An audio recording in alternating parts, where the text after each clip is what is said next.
Hello. A lot of you know me as Stacking Points, but today I'm going to be doing something a little bit different.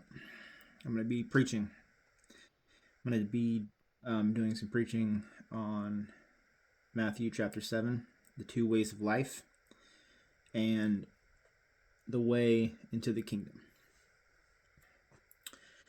Matthew chapter 7, verses 13 through 14 are the two ways of life. It says, "Enter by the narrow gate. For wide is the gate, and broad is the way which leads to destruction, and many there are that go in by it.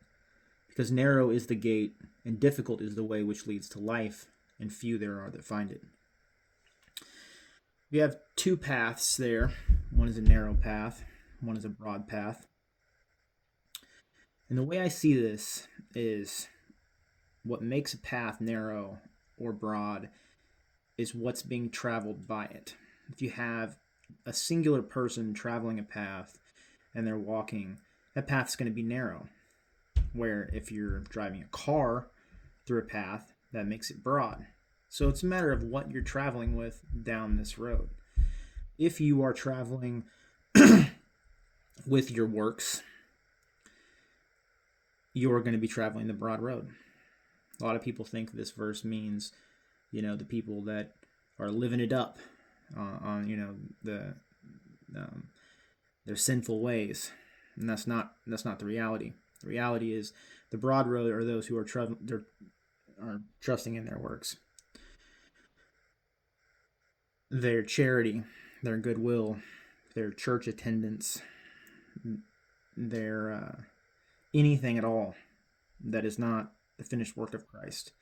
If you plan on getting into heaven based on anything you've done, then that is the broad road. You're going to stand in front of Jesus at the end of time and look what I did. I did this, that, and the other. You're on the broad road right now. And the only way to get on the narrow path is to only be trusting in the finished work of Jesus Christ. Jesus himself is that narrow path. Trusting in only his sacrifice, only his atoning work is the only way to enter in through that narrow door. And it's exactly the size of him. You're not trusting in anything else to get you in. That's it. That's the narrow path. And then we have the true way into the kingdom. And not everyone who says unto me, Lord, Lord, shall enter into the kingdom of heaven, but he that does the will of my Father which is in heaven. Many will say to me on that day, Lord, Lord, have we not prophesied in your name, and in your name cast out demons, and in your name done many wonderful works?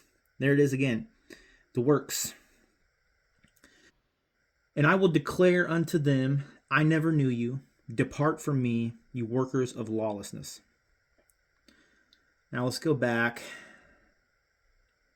to where it talks about who will enter into the kingdom of heaven. It's he who does the will of my Father. And what is the will of the Father? That you believe on the name of the Son of God and that you accept his sacrificial work. That's it. That is the will of the Father. Anything else is not going to get you in. And that's it. Pray God blesses your path today.